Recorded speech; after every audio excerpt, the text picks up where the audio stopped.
En el capítulo anterior, los alienígenas, luego del fracaso de la misión que los trajo al planeta Tierra, descubrieron la irresistible tendencia humana al autoexterminio. Y gracias a la ayuda de un desafortunado economista argentino, conocieron la manifestación más sigilosa y poderosa de esta vocación, la deuda externa. Así, los marcianos se asignaron una nueva misión: intentar comprender el funcionamiento de este perverso mecanismo y, a través de la brecha espacio-temporal, modificar la historia para poder desarticular este peligroso obstáculo para el desarrollo humano y así cumplir su misión.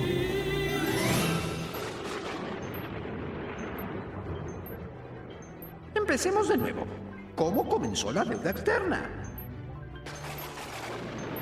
La deuda externa, ¿y cómo empezó la deuda externa? En el año 1824, el gobierno de la provincia de Buenos Aires no tenía fondos y decidieron solicitar un crédito. 1824, recién empezaban. ¿Para qué necesitaban la plata? Y para realizar obras, puertos, pueblos, obras de salubridad.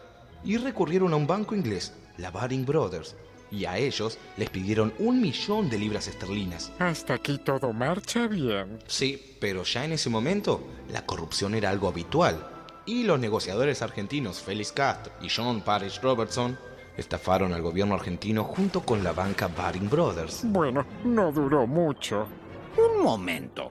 Los argentinos que fueron a negociar estafaron a su propio gobierno. Así es, los representantes argentinos contrataron un empréstito de 1.000.000 de libras esterlinas a colocarse en el mercado de valores de Londres. El gobierno de Buenos Aires había utilizado la colocación del empréstito al tipo de 70%, y esto le daría las 700.000 libras que necesitaba para las obras. Como la colocación en el mercado sería fácil, la Baring propuso a los representantes argentinos colocarlos al 85%. Pero al gobierno de Buenos Aires le dijeron que fue al 70%. ¿Hijos de qué? ¿Eran hijos de quién? ¡Silencio! Continúe, por favor.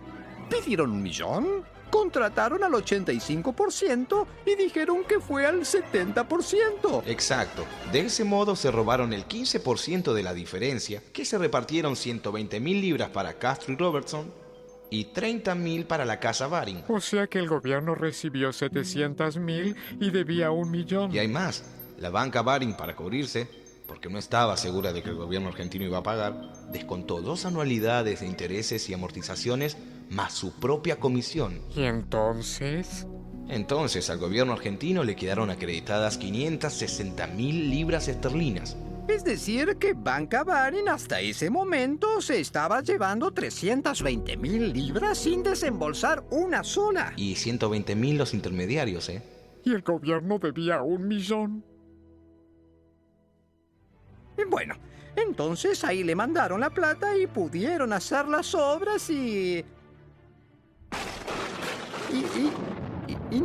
qué pasó entonces? Bueno, no pasó nada, por así decirlo. Pero, ¿y las obras? Ninguna de las obras que originaron el empréstito se realizaron. Como ven, así hizo su aparición en la historia argentina la deuda externa. Ese inicio es la buena muestra de lo que vendría después. ¿Y cuándo se terminó de pagar ese préstamo? Y se terminó de pagar aquel empréstito de 1824 en 1904. 80 años después. Así es.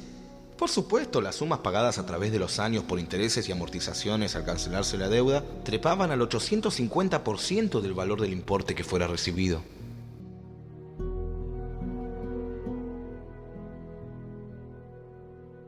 Pasemos en limpio. Pidieron 1.000.000, los estafaron, les dieron 560.000 en bonos, nunca se realizaron las obras y tardaron cerca de 80 años en devolver al 850% del valor que pidieron. Mis queridos amigos, así fue.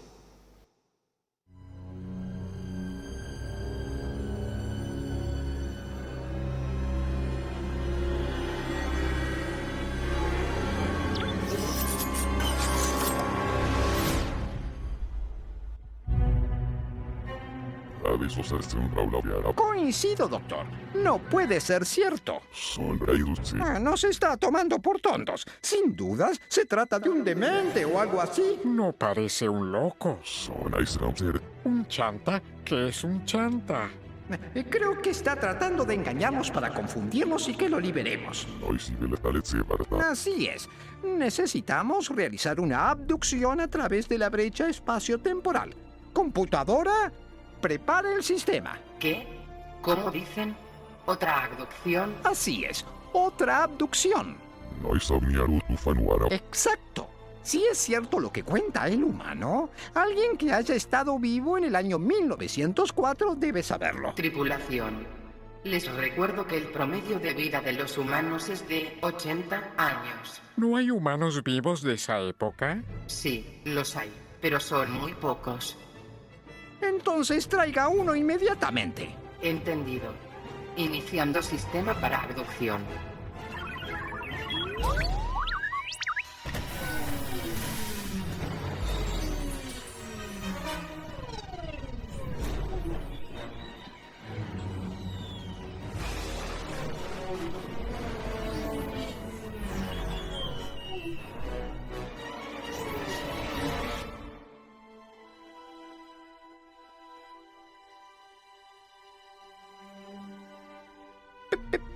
¿Pero qué es esto? Tripulación. Como les dije, el promedio de vida de los humanos es de 80 años. Afortunadamente, pudimos encontrar este ejemplar que estaba vivo en 1904. ¿Está muerto?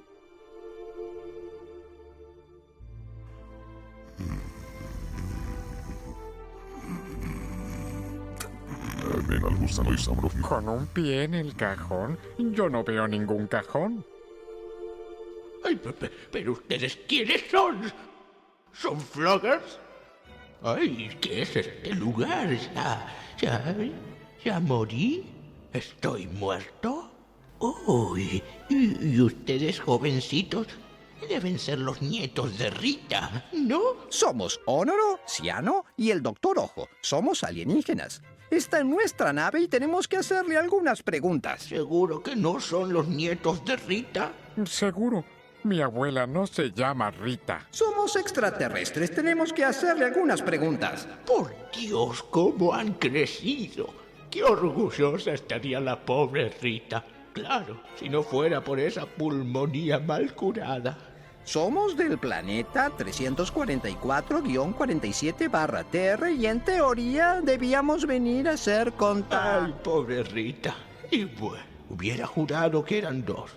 No sabía que tenía 3 nietos. Bueno, no importa. ¿Qué andan buscando, chiquitines? Yo le dije que no somos... Como usted diga, doctor. Sí, abuelito. Somos los nietos de Rita y queríamos hacer... Pero nosotros no somos los nietos de... ahora entendí. Brillante plan. Sí, abuelito. Somos los nietos de Rita y queríamos hacerle unas preguntas.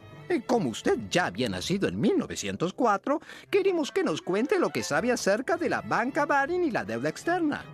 Banca Baring, deuda externa, deuda externa, deuda externa.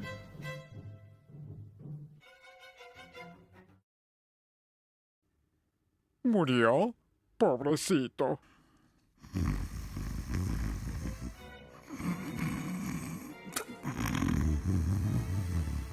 Deuda externa, deuda externa.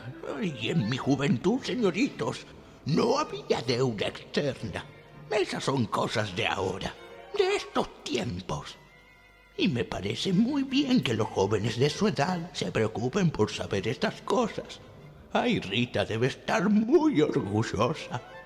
Bueno, si estuviera viva, claro, porque... Bueno, entonces... Cuéntenos un poco de la Argentina del año 1930.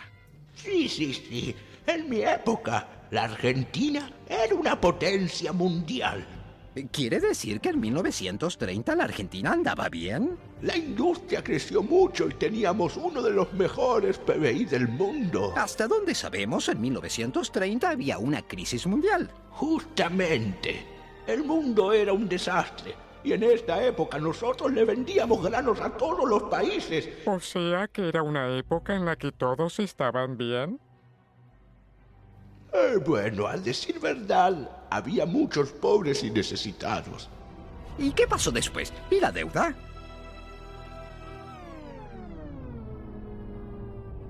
Pobrecito, no resistió.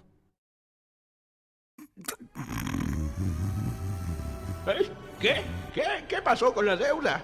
La deuda apareció muchos años después. Creo que también estaba antes, pero estos últimos años empeoró. Entonces sí, la deuda existía. Sí.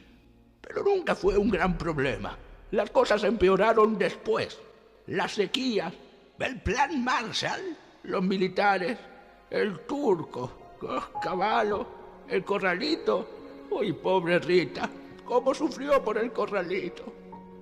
El plan Marshall, los militares, el turco, un caballo en un corralito. Que en paz descanse.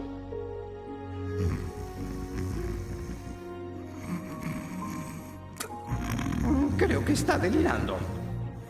Volvamos con el economista. Si no, no podremos seguir con nuestro plan. Ay, pero, ¿qué fue lo que pasó? Tuvo un pequeño desmayo. ¿Podría decirnos qué pasó después de la crisis de 1930? Ay, sí, claro. La crisis del 30, en eso estábamos. ¿Qué pasaba en Argentina en 1930? En la Argentina, bueno, la Argentina se encontraba en pleno modelo agroexportador. ¿Modelo agroexportador? Sí, el modelo agroexportador se basa en la explotación de carnes y granos producidos a partir de la explotación de la tierra.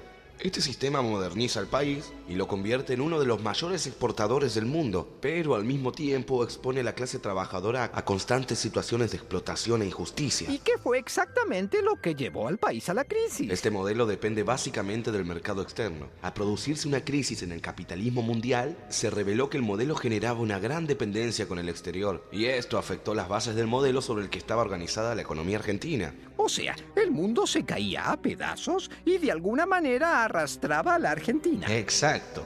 Frente a la crisis, los países centrales adoptaron el proteccionismo, especialmente Gran Bretaña. No entiendo. ¿Proteccionismo? Establecieron acuerdos preferenciales con sus colonias, Canadá, Australia y Sudáfrica, entre otras, para las compras de materias primas y alimentos. Y esta decisión tuvo un gran impacto sobre el funcionamiento del capitalismo agrario argentino. ¿Y entonces? La virtual imposibilidad de obtener bienes manufacturados en el mercado internacional determinó que aquellos países con una base industrial la expandiesen. Empezaron a fabricar cosas en vez de importarlas. Claro, esta expansión no apuntaba a complementar los bienes manufacturados importados, sino a reemplazarlos. La expansión industrial se basó, por lo tanto, sobre la sustitución de importaciones y se concentró en bienes de consumo en vez de en bienes de capital. ¿Bienes de qué? Bienes de consumo son los que no buscan producir otros bienes o servicios como una casa o la comida. Los bienes de capital son inmuebles o máquinas que, cuando se juntan con otros bienes, se destinan a la producción de bienes de consumo. Y Argentina se transformó entonces en un país industrializado. Bueno, sí, no del todo. Se desarrollaron la industria textil, la industria alimenticia, productos químicos y farmacéuticos. Se desarrolló más que nada la industria liviana. ¿Y qué pasó con la deuda externa? Bueno, después de 1930 hasta 1975 hubo pocos préstamos internacionales a América Latina. Primero, por la crisis del 30, después la Segunda Guerra Mundial y por último, la posguerra. Los países desarrollados estaban demasiado ocupados, primero en destruirse los unos a los otros y después en reconstruirse de modo individual. Sí, pero ¿qué pasó con la deuda? ¿Pudieron pagarla? Luego del triunfo del peronismo en las elecciones de 1946, el nuevo gobierno llevó adelante una serie de medidas que fueron rompiendo uno a uno los eslabones que sometían la economía argentina al Imperio Británico. Nacionalización de ferrocarriles, puertos y servicios telefónicos, nacionalización del Banco Central y de los depósitos bancarios, desarrollo de la flota mercante, control del comercio exterior, del crédito y de cambios, y tarifas protectoras para la industria, entre otras medidas. Como parte de esta política, entre 1946 y 1948, Se concretaron pagos al exterior por 264 millones de dólares en concepto de repatriación de la deuda externa, quedando la deuda cancelada prácticamente en su totalidad. ¡Qué alegría! Bueno, al final no era tan grave. Pagaron la deuda finalmente. No solo eso, esta política sobre la deuda se hallaba integrada a un proyecto nacional de desarrollo que favorecía el crecimiento de las fuerzas productivas desde una perspectiva autónoma. ¿Qué son las fuerzas productivas? Es el conjunto de los medios de producción y de los hombres que los emplean para producir bienes materiales. Así, por ejemplo, las utilidades provenientes de inversiones extranjeras privadas descendieron notablemente. Esto debido principalmente a que varias empresas de servicios públicos fueron recuperadas, pasando de manos del capital extranjero a poder del Estado. Y el país vivió entonces un periodo de verdadera prosperidad y por primera vez en su historia económica se convirtió de una nación deudora en un país acreedor por el valor de 210 millones de dólares a España, Italia, Bélgica y Finlandia. ¡Bravo! ¡Bravo! Y las cosas empezaron a andar bien y se terminaron los problemas. La deuda externa no solo volvió a aparecer, sino que en las siguientes décadas creció como nunca antes. ¿Y por qué volvió a aparecer? Bueno, por varias cuestiones, entre otras cosas por el Plan Marshall. El Plan Marshall. Como sabemos, Argentina no había logrado aún por esos años terminar de cambiar el modelo agroexportador por el industrial, y Estados Unidos instauró un bloqueo muy fuerte a la Argentina como consecuencia de la neutralidad argentina en el conflicto bélico, desoyendo los pedidos de Estados Unidos para que entrara en el mismo. ¿Podría explicarlo más simple? Claro, mediante el Plan Marshall, que significó la reconstrucción de la Europa devastada por la Segunda Guerra Mundial, les prohibió a los países, a los que les prestaba la plata, ¿no?, gastarla en productos argentinos. Eso es absolutamente malvado. ¿Pero solo por esto volvieron a endeudarse? Por el Plan Marshall, dos sequías que provocaron una fuerte baja de las exportaciones y la inconvertibilidad de la libra, decidida unilateralmente por Gran Bretaña para no afrontar las deudas que tuvo con países periféricos como la Argentina. Esto hizo imposible el pago de deudas a Estados Unidos por 125 millones de dólares, que luego fueron obviamente refinanciados. Y ahí vamos de nuevo. Argentina así comienza a endeudarse nuevamente, con nuevos créditos para pagar los intereses de préstamos anteriores y con una cada vez mayor sumisión a los dictados del FMI. Y es ahí donde la cosa se pone oscura. ¿Del qué? Del Fondo Monetario Internacional.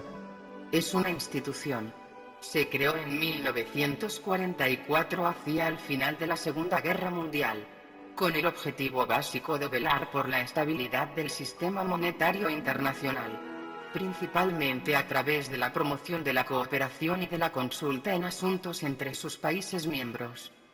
Sus estatutos declaran como objetivos principales la promoción de políticas cambiarias sostenibles a nivel internacional, facilitar el comercio internacional y reducir la pobreza. Bueno, sí, digamos que esa es la definición formal. ¿Qué es entonces el FMI realmente? En teoría fue creado para solucionar los problemas de la balanza de pagos de corto plazo de los países sin que estos debieran recurrir a las medidas destructivas para la prosperidad nacional e internacional. Eso es lo que dice el artículo 1 de su Carta Constitutiva. ¡Bravo! ¡Bravo! Muy bien. Era hora que alguien ordenara las cosas. Pero, en realidad, lejos de evitarlos, el FMI acentuó el ajuste que atentó contra el desarrollo productivo en los países periféricos con problemas en la balanza de pagos y pasó a ser un instrumento eficiente para consolidar la hegemonía política de los países desarrollados y la rentabilidad de los sistemas financieros internacional y nacional. ¿En pocas palabras? El Fondo Monetario ayuda a los países desarrollados y perjudica a los países pobres. Pero, ¿quién maneja el FMI? El FMI es manejado por la totalidad de sus países miembros. Sin embargo, existe un voto ponderado de acuerdo al monto inicial aportado por cada país. De este modo, hay un puñado de países ricos que definen y controlan las políticas del mismo por haber aportado más recursos al organismo. Bélgica pesa más que la India y que Brasil. Francia tiene más votos que 46 países de África juntos. Y los Estados Unidos tienen un poder de veto sobre las decisiones más importantes.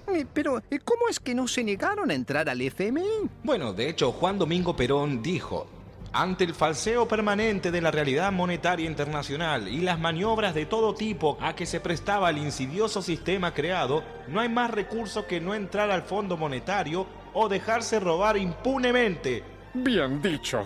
Bueno, eso fue bastante claro. Supongo que bastó para... Perón fue derrocado en 1955 por un golpe militar y Argentina entró al Fondo Monetario Internacional en 1956. A partir de 1955, los sectores dominantes ligados al capital extranjero recuperan el poder y la Argentina comienza a endeudarse nuevamente. ¿Y qué pasó con la deuda? Bueno, lógicamente, empieza a aumentar lentamente, aunque durante la presidencia de Arturo Illia se puede ver una cierta reducción de algo más de 340 millones de dólares. ¿Empezó a bajar nuevamente? Sí, pero no dura nada, porque Arturo Illia es derrocado por los militares el 28 de julio de 1966. ¿Y la deuda? La deuda argentina en 1966 era de 3.276 millones de dólares, siguiendo 1967 con 3.240 millones. En 1968 llega a 3.969, para pasar a 1970 a 4.800, siguiendo 1971 y 1972 con 6.082 millones de dólares. Y más tarde, en 1973, llega a 6.300 y a 8.000 millones en 1974 y se incrementa a 9.100 millones en 1975. De todos modos, durante ese periodo, la deuda no fue significativa con respecto al porcentaje de Producto Bruto Interno que representaba. Las crisis de deuda se generan cuando el peso de la deuda sobre el Producto Bruto Interno se hace insostenible, como ocurriría en años posteriores. ¿Y después siguió aumentando? Sí, pero muchísimo más rápido. Para tener una idea de la velocidad de crecimiento de la deuda, en 1975 era de 7.800 millones, en 1982 45.000 millones, en 1990 de 60.000 millones y en 1999 123.000 millones de dólares. Pero, ¿cómo pudo haber crecido tanto en tan poco tiempo? ¿Cómo lo permitieron? Bueno, eso realmente tiene que ver con dos vertientes políticas diferentes. La primera fue la acción del sistema financiero internacional y la segunda vertiente fueron las políticas económicas argentinas que respondieron a las necesidades del establishment. ¿El qué? El establishment es el grupo social que ejerce autoridad y que generalmente resiste a los cambios. Es un grupo exclusivo de gente poderosa que dirige un gobierno o sociedad por medio de acuerdos y decisiones privadas. Digamos que el padre y la madre de la deuda son el establishment internacional y el local.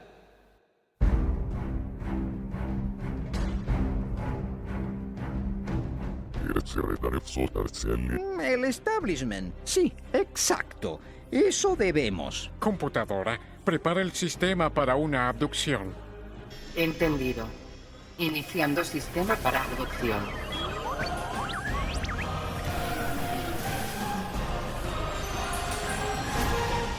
Con que ellos son parte del establishment. Bueno, tenemos que ser persuasivos y convencerlos. Es muy importante para nuestra misión. Si el economista está diciendo la verdad, ellos son en parte los responsables. Es evidente que el economista exagera. Parecen humanos razonables. Adelante. ¿Cómo que deuda externa? No es posible que no sepan nada de la deuda externa. No tenemos idea de lo que nos está hablando. Ustedes no tienen idea con quién se están metiendo. Pero... evitemos un mal momento. Señores, es importante que colaboren. Es importante para el futuro de la humanidad. ¿Ven eso de ahí afuera? ¿Lo reconocen? Esto es el futuro, señores. Esto va a pasarles. Díganos al menos que saben lo que es la deuda externa. Hey, usted parece ser el jefe. Es importante que hablemos. Debe saber que las cosas van a terminar mal. El señor no desea ser molestado. Evitemos un mal momento.